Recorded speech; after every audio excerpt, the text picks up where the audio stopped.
Hello students, आज हम पढ़ेंगे बाल्य अवस्था। हमारा टॉपिक चल रहा था बाल विकास, और बाल विकास में अभी तक हमने बहुत से टॉपिक पढ़ लिए हैं, समझ लिए हैं। इतने दिनों से जो क्लासेस थोड़ी मिस हुई हैं उनकी भरपाई हमें करनी होगी। कुछ पर्सनल इश्यूज थे, थोड़े से हेल्थ इश्यूज थे, जिस वजह से आपकी क्लासेस रेगुलर नहीं हो पाई।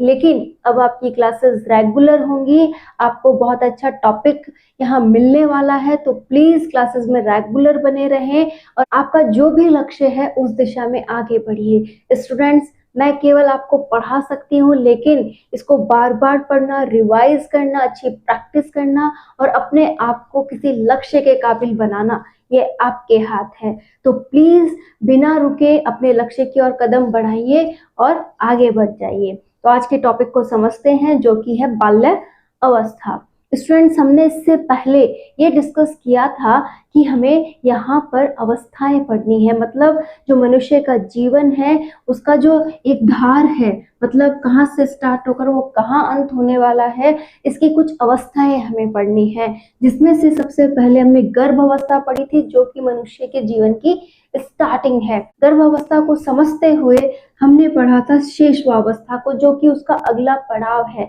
जैसे इंद्रधनुष के जो 7 रंग हैं उनको हम एक साथ देखते हैं, उन्हें हम अलग अलग करके नहीं देख सकते, वैसे ही ये जो अवस्थाएं हैं इन्हें भी हमें एक दूसरे से कनेक्ट करते हुए, साथ ही ये भी ध्यान रखना है कि एक दूसरे से बढ़ते हुए क्रम में है। मतलब गर्भ अवस्था से शेषवावस्था में कुछ और, फिर बाल्यावस्था में कुछ और, फिर किशोर अवस्था में कुछ और, मतलब आप विकास की ओर जाएंगे, आपके अंदर बहुत सारे अच्छे चेंजेस आएंगे, आप जो भी चीज सीख रहे थे उसका बड़ा रूप सीखेंगे।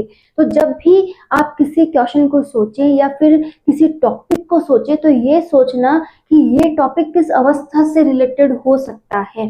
देखिए, साइकोलॉजी जो है वो माइंड गेम है, यहाँ पर आपको आपके माइंड का ही यूज करना होता है। जैसे हमने शेषवावस्था पढ़ी थी, उस शेषवा अवस्था में बहुत से ऐसे टॉपिक्स थे जो कि अब हमें इम्प्रूव होते दिखाई देंगे बाल्यावस्था में, और बाल्यावस्था में ऐसे बहुत से टॉपिक होंगे जो इम्प्रूव होते दिखाई देंगे किशोर अवस्था में। तो बस आपको ऐसे ही अपने इन टॉपिक्स पर पकड़ बनाए रखनी है। आपको पुराना जितना अच्छे से याद होगा उतना ही आप जल्दी नेक्स्ट टॉपिक्स को समझ पाएंगे। तो अब स्टार्ट करते हैं अपना टॉपिक, बाल्यावस्था। बाल्यावस्था को कहा जाता है कि ये 6 से 12 वर्ष तक होती है। जैसा कि अपन ने पहले भी डिस्कस किया था कि शेषवावस्था में 1 से 2 वर्ष तक को ही क्या कहा गया है, शेषवावस्था, और 2 से लेकर 6 वर्ष को क्या कहा जा रहा है, पूर्व बाल्या अवस्था। तो पूर्व बाल्यावस्था से रिलेटेड कई क्वेश्चंस होते हैं, वो मैंने वहां टिक मार्क आपसे करवा दिए थे कि इस प्रकार से ये पूछे जाएंगे। अब जो बाल्यावस्था से पहले आ रही थी, इसीलिए उसको क्या कह रहे थे, पूर्व बाल्या अवस्था। तो अब हमें क्या पढ़नी है, बाल्यावस्था। बाल्यावस्था कहाँ से कहाँ तक होगी, 6 से लेकर 12 वर्ष तक। क्लियर है। अब इस दौरान उसमें क्या क्या इम्प्रूवमेंट होते हैं वो हमें जानने हैं, और ये वो समय है जो कि आपको भी याद होगा कि आपने इस समय क्या किया था। बाल्यावस्था में हम कैसे स्कूल जाते थे, क्या क्या हम नौटंकी करते थे, या फिर किस तरीके की आपकी लाइफ रही होगी। आप स्कूल जाते वक्त भागते थे, या फिर खाना नहीं खा के आते थे, या फिर मम्मी आपको पिटाई करती थी, या बहुत शैतानी करते थे, या मतलब जो भी आपकी नौटंकी रही होगी ना, उन सबको याद कर लीजिए और उन्हें जोड़ते हुए एक बालक की कल्पना करते हुए ये बाल्य अवस्था आपको पढ़नी है। सबसे पहले हम देखते हैं कि शारीरिक व मानसिक विकास में स्थिरता। कि जो बाल्य अवस्था है, इसमें जो बालक गर्भावस्था और शेषवावस्था को पार करते हुए पहुंचा है, इस बालक का अब शारीरिक और मानसिक विकास जो है वो स्थिर हो जाएगा। हमने शेषवावस्था के लिए क्या कहा था कि यहाँ पर शारीरिक व मानसिक विकास तीव्र होता है। क्लियर हो गया एक पॉइंट। अब क्या कहा जा रहा है कि जो बाल्य अवस्था आएगी उसमें शारीरिक व मानसिक विकास जो है वो स्थिर हो चुका है।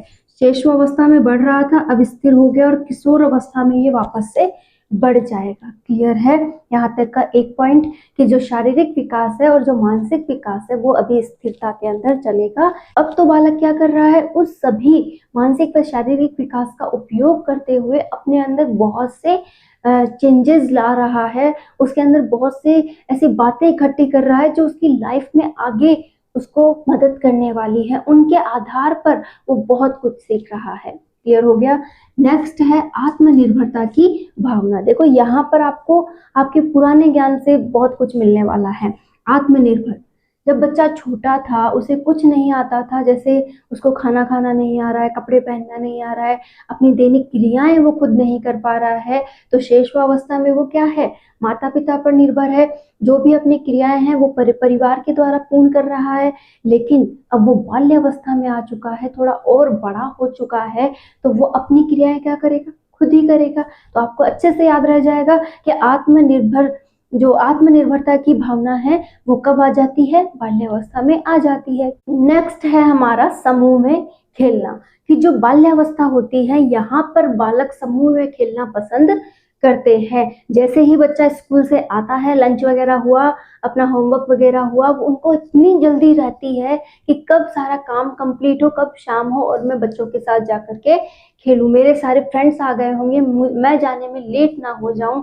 और वो जैसे ही पहुंचे और वहां पर बच्चे मिल जाएं और वो आराम से वहां पर खेलना स्टार्ट कर दें। तो जो बाल्यावस्था होती है उसमें बालक समूह में खेलना पसंद करता है। सामाजिक व नैतिक भावनाओं का विकास, जो बाल्यावस्था होती है उसमें बालक में समाजीकरण हो जाता है, साथ में नैतिक भावनाएं भी आ जाती हैं।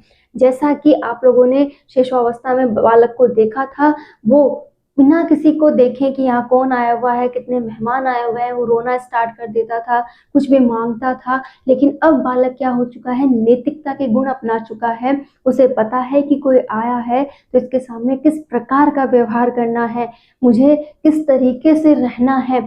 साथ ही साथ वो जितने भी अपने ये रोने और गुस्सा करने के टेंटलम होते हैं, इन सभी को वो बाद में दिखाता है या फिर एकांत में वो उसे जाहिर करता है। समाजीकरण उसमें आ जाता है, आराम से अपने परिवार से, साथ ही साथ अपने आस पड़ोस से, विद्यालय में सभी से वो अच्छे से बात करता है, बुजुर्गों का सम्मान करता है। यहाँ उसमें समाजीकरण व नैतिकता की भावना विकसित हो जाती है। नेक्स्ट हमारा है रचनात्मक कार्यों में आनंद आता है। जो बाल्यावस्था होती है वहां पर बच्चों को अपने अकॉर्डिंग रचनात्मक कार्यों में आनंद आने लग जाता है। जैसे उन्हें ड्राइंग करना पसंद है, साथ ही वो मिट्टी में घर बना के खेलते हैं, या फिर किसी ने कुछ देख लिया है, जैसे जैसे एक बालक है उसे किसी काम में इंटरेस्ट आ गया है, जैसे ट्रैक्टर को चलाते हुए देखना या फिर जेसीबी को चलाते हुए देखना, वो क्या क्या काम हो रहा है उसके द्वारा, उसने उसे समझ लिया। अब वो क्या करेगा, या तो घर वालों से जिद करेगा कि मुझे जेसीबी चाहिए, घर वाले उसे जेसीबी का खिलौना ला के दे देंगे, या फिर वो उसी का किसी ना किसी चीज को जेसीबी मानकर उससे खेलने लग जाएगा और जो काम जेसीबी के द्वारा किए जा रहे थे वो सभी काम वो करेगा, जैसे मिट्टी उठाना, पत्थर उठाना। मतलब एक रचनात्मकता रहती है उनके कार्यों में। तो बहुत अच्छे से वो अपना खेल रखते हैं और उसमें आनंद भी लेते हैं। कहा भी जाता है कि जो बालक है वो जो भी सीखता है सिखाने से ज्यादा देख कर सीखता है। तो वो जो बालक है वो अब क्या कर रहा है, अपने आसपास का जितना भी एरिया उसे देखने को मिलता है उससे बहुत कुछ देखता है, समझता है और उसे ही अपनी लाइफ में अप्लाई करने लग जाता है। नेक्स्ट आता है झूठ बोलने की प्रवृत्ति। अब बालक में क्या आ गई है, जिज्ञासु प्रवृत्ति है, बहुत कुछ जानना चाहता है। जिज्ञासु तो वो पहले भी था, अब क्या है, वो प्रबल जिज्ञासु है कि हाँ मुझे जानना ही है ये क्यों है। ठीक है, उसके ढेरों सवाल आ जाते हैं। ठीक है, तो अब वो क्या बोलना चाहता है कि हाँ ये काम मैं करूंगा, ठीक है, ये भी मुझे करना है, साथ ही साथ मुझे हर वो चीज चाहिए जो होती है। ठीक है, इसके लिए वो क्या करेगा, पैसे चाहिए होंगे उसे, कुछ ना कुछ नया चाहिए होगा, अपने फ्रेंड के पास कुछ देख के आया है तो वो उसे चाहिए होगा, या फिर कुछ नहीं सूझेगा तो वो क्या करेगा, उससे वो चीज चुरा भी लेगा। बात किसी ने पूछी तो कहेगा कि मैंने ऐसा तो नहीं किया था। तो इसी से उसे क्या आ जाती है, झूठ बोलने की प्रवृत्ति आ जाती है। जैसे इस बात को आप इस प्रकार भी समझ सकते हैं कि मम्मा ने आज कुछ स्पेशल बनाया है और वो उस बालक की पसंद का है, सभी को अपना अपना हिस्सा मिलना था। उस बालक को भी अपना हिस्सा मिला, उसने खा लिया, ठीक है। उसके भाई या बहन ने वो चीज नहीं खाई और मम्मा ने उसको फ्रिज में रख दिया। उस बच्चे का मन किया कि मुझे चीज और खानी है, तो वो जाएगा, फ्रिज खोलेगा, उसे खा लेगा और उसे वहीं पे रखकर आ जाएगा। मम्मा पूछेगी ये किसने खाया, तो वो बोलेगा मेरे को नहीं पता, मैंने नहीं खाया। मतलब उसमें झूठ बोलने की प्रवृत्ति आ जाती है, साथ ही साथ वो अपनी इच्छाएं पूरी करने के लिए झूठ बोलने लग जाता है। नेक्स्ट आता है संग्रह करने की प्रवृत्ति, कि इस बाल्य अवस्था में संग्रह करने की प्रवृत्ति पाई जाती है। मतलब यहाँ पर अगर बच्चे से हम बात करें तो उसके पास पेंसिल है, लेकिन एक पेंसिल से उसे संतुष्टि नहीं है, मुझे सारे कलर की पेंसिल चाहिए, मुझे वो पेन चाहिए। या फिर घर में अगर कोई और भी पढ़ने लिखने वाले हैं तो भी वो उनके सारे पेन वगैरह इकट्ठे करके अपने पास ले आएगा और उसे अपने ड्राइंग बॉक्स में सजा के रखेगा। या फिर वो क्या है, छोटा स्टूडेंट है, उसके पास पेंसिल है, वो पेंसिल से होमवर्क करता है और उसकी एक ही कॉपी है, ठीक है, और उसके परिवार में अदर पढ़ने वालों के पास बहुत टाइप की कॉपी है, बुक है, तो वो चाहेगा कि ये सारी मेरी होनी चाहिए। वो सबसे कहेगा ये मेरी है, मुझे दे दो, ठीक है, और उन्हें ला ला के अपने पास इकट्ठा करके रख लेगा। कि मतलब उसका कहना ये है कि मुझे ये सभी चीजें चाहिए। और साथ ही साथ अगर वो स्कूल में अपने फ्रेंड सर्किल में किसी के पास कोई चीज देखता है और उसे लगता है कि ये मेरे पास होनी चाहिए, तो वो सोचता है कि क्यों ना मैं इसकी भी ले लूं। यही रीजन है कि जो संग्रह करने की भावना होती है उसमें कहीं ना कहीं चोरी करने की, झूठ बोलने की ऐसी आदतें विकसित कर देती हैं। तो यहाँ पर पेरेंट्स को अधिक ध्यान देने की जरूरत है, अधिक समझदारी दिखाने की जरूरत है। हम सोचें कि बच्चे ऐसे ही बड़े हो जाएंगे, ऐसे बड़े नहीं होंगे। हमें उन्हें हर एक बात को समझाना है, उन्हें हर एक पड़ाव पर उनके साथ खड़े रहना है। नेक्स्ट हम देखेंगे भाषा का विकास। जैसा कि शेषवावस्था में बहुत कम शब्द बोलने आ रहे थे या बहुत कम वाक्य बोलने आ रहे थे, लेकिन अब उसका विकास अधिक तीव्र गति से हो रहा है। वो बहुत कुछ बोलना सीख गया है, अपनी बात को स्पष्ट रूप से रखना सीख गया है, साथ ही साथ वो नई नई बातें घड़ना भी सीख गया है कि ऐसा मुझे बोलना चाहिए, ये बातें मुझे छुपानी चाहिए। निरुद्देश्य भ्रमण की प्रवृत्ति।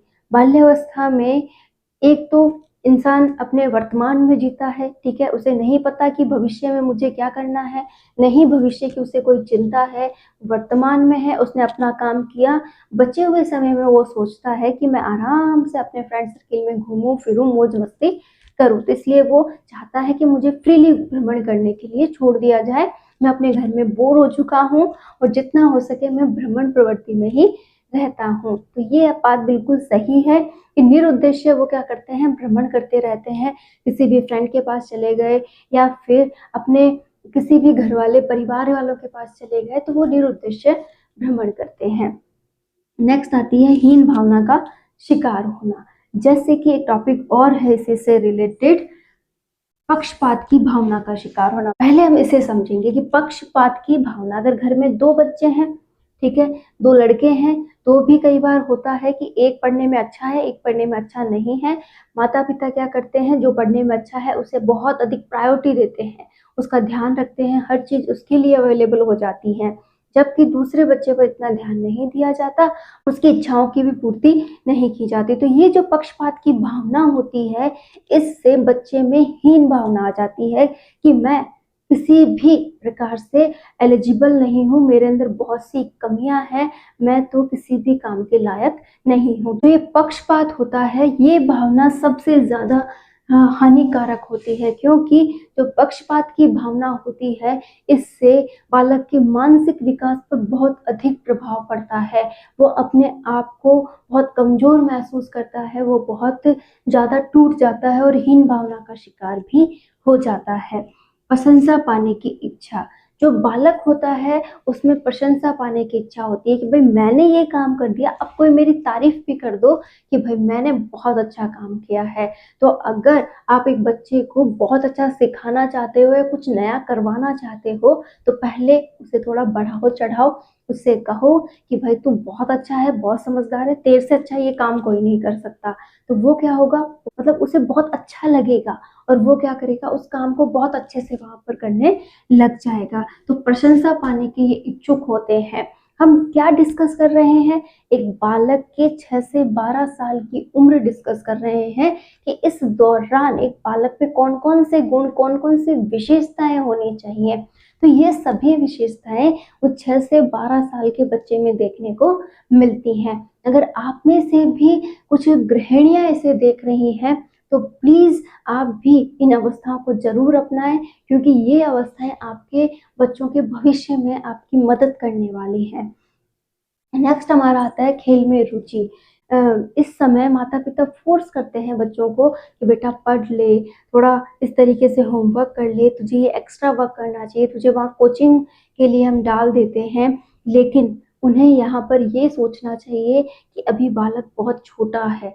कई घर तो ऐसे हैं कि जो शिशुअवस्था के बालक होते हैं उन्हें भी ट्यूशन के लिए भेज देते हैं। यकीन मानिए एक छोटे बच्चे के लिए स्कूल टाइम ही काफ़ी है। अगर वो वहाँ पर जो सीख के आ रहा है वो बहुत अच्छा है। ज़्यादा ही अगर आप चाहते हैं तो आप प्लीज़ जो होमवर्क वगैरह था उसे रिवाइज करवा दीजिए, उस पर ज़्यादा वर्कलोड देने की ज़रूरत नहीं है। अब जो अगर बाल्य अवस्था की हम बात करें तो बाल्य अवस्था में भी जो बच्चा स्कूल में पढ़ के आ रहा है उसे आप बहुत अच्छे से घर पे पढ़ा दीजिए। अगर आप नहीं पढ़ा सकते हैं तो एक आध घंटे उसी टाइम को आपको क्या करना है, उसे ट्यूशन या कोचिंग को देना है। अदरवाइज उस पर इतना लोड मत डालिए पढ़ाई का। पढ़ने के साथ साथ शारीरिक मानसिक विकास का होना जरूरी है, और वो कब होगा? जब बच्चे को आप फ्रीली घूमने दोगे, अच्छे से खेलने दोगे, सबसे कांटेक्ट करने दोगे। क्योंकि ये जो समाज है, ये जो हमारी आसपास की लाइफ है, इसी से बच्चा सीखेगा, क्योंकि उसे इसी में आगे बढ़ना है। उस जो किताबी ज्ञान है उसको वो वहाँ पे अप्लाई करके समझेगा। तो आप अपने बच्चे पर पूर्ण विश्वास कीजिए, उसे समझाइए कि कैसे उसे इस समाज में रहना है, किस तरीके का व्यवहार करना है। केवल किताबी ज्ञान से कुछ नहीं होने वाला। अगर आपको मेरी बात गलत लगती है तो आप अपनी लाइफ में झांक कर देखिए कि आप अपनी लाइफ को कैसे बदल सकते हैं, कि आपने आपकी लाइफ में क्या कमी रख दी। आप में से अधिकतर स्टूडेंट्स केवल पढ़ने वाले ही रहे होंगे, खेल कूद से उनका कोई लेना देना नहीं है। लेकिन एक बार अगर आपको खेलने का मौका मिलता, आपको फ्रीली उड़ने का मौका मिलता, तो क्या लाइफ आज जैसी है वैसी होती? नहीं। तो जो भी आपने गलतियां की हैं, जो भी आप में कमी रह गई है, उन सभी को भी यहीं पे सोचना है। और जो आपकी लाइफ में बहुत अच्छा था, जैसे आपने जो किया था उससे आपने बहुत अच्छा अचीव किया, उसको भी यही सोचना है। ठीक है? इसे सभी तार ये जो सभी नॉलेजेस है ना, इसी को साइकोलॉजी कहते हैं, और इसी को आपको अप्लाई करके क्वेश्चन का जवाब देना है। ये जो सब कुछ लिखा है ये याद करने वाला कौन सा पॉइंट है? बस आपको ये ध्यान रखना है कि कौन सा अवस्था का जिक्र किया जा रहा है और उस अवस्था के अकॉर्डिंग मुझे कैसे जवाब देने हैं। आपको अपने माइंड में छवि बनानी है कि ये गर्भ में शिशु था तो ये क्या क्या था, इसने क्या क्या किया। अब ये थोड़ा बड़ा हो गया, ये शिशुअवस्था में आ गया, तो अब ये क्या क्या सीख रहा है और कौन कौन इसके बारे में क्या क्या कह रहा है। बस। ठीक है? अब बालक बना है मतलब और बड़ा हो गया भाई ये तो। अब ये क्या कर रहा है, ये क्या सीख रहा है, इसमें क्या क्या इम्प्रूवमेंट आ रहे हैं, मैं उस जगह था तो मेरे में क्या इम्प्रूवमेंट आ रहे थे, ये भी आपको ध्यान में रखना है। क्लियर है? इसके बाद है मूर्त चिंतन की योग्यता। अब देखिए, हम पढ़ेंगे आगे मूर्त चिंतन क्या है, अमूर्त चिंतन क्या है, इन सबको हम डिस्कस करेंगे। फिलहाल आप यहाँ पे ये समझ लीजिए कि जो भी सामने है केवल वो उसी का चिंतन करता है, वो यथार्थता में जी रहा है। जो बाल्य अवस्था है इसमें बालक यथार्थता में जीता है, वास्तविकता में जीता है। जो उसे दिखता है उसी को चिंतन करता है, उसी के बारे में सोचता है। जैसे एक बालक है, ठीक है, उसने आज कुछ नया सीखा है तो वो केवल उसी पे चर्चा करेगा कि पापा आज ऐसा हुआ था, पापा आज ऐसा हुआ था, मम्मा आज ऐसा हुआ था। मतलब उसके लिए वो बात यूनिक हो गई, वो उसी का चिंतन किए जा रहा है।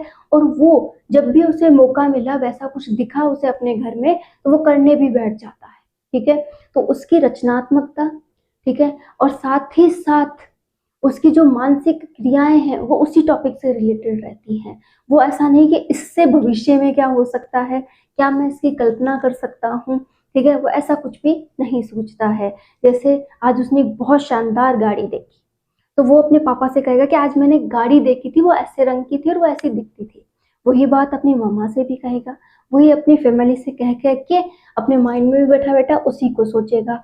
और अब जब उसे मौका मिला है अपनी किसी गाड़ी को वैसा करने का, तो वो हो सकता है उस पे कलर करके वैसी बनाने की कोशिश करे। मतलब हर पॉइंट से वो वहीं पर है। ऐसा नहीं सोच रहा है कि मैं ऐसी गाड़ी जो है मेरे पास होगी, भविष्य में मैं ऐसे पैसे कमाऊंगा, ये गाड़ी लेके आऊंगा, ये बातें उसमें अभी नहीं आएंगी। वो क्या है, ओनली फॉर यथार्थता में है, मूर्त चिंतन कर रहा है और उसी में जी रहा है। समलिंगीय समूह भावना, यहाँ पर ये मेन पॉइंट है। इस पर कई बार क्वेश्चन पूछे गए हैं कि समलिंगीय समूह भावना कौन सी अवस्था में पाई जाती है, तो वो है बाल्यावस्था। यहाँ पर लड़के लड़के का ग्रुप अलग से खेलता है, लड़की लड़की का ग्रुप अलग से खेलता है। मतलब समलिंग अलग से खेलते हैं, जैसे लड़कियां लड़कियां ही खेल रही हैं, लड़के लड़के ही खेल रहे हैं। यहाँ पर इस तरीके की भावना पाई जाती है। तो ये जितने भी पॉइंट्स अभी हम डिस्कस कर रहे हैं, ये सभी क्या है, बाल्यावस्था की विशेषताएं।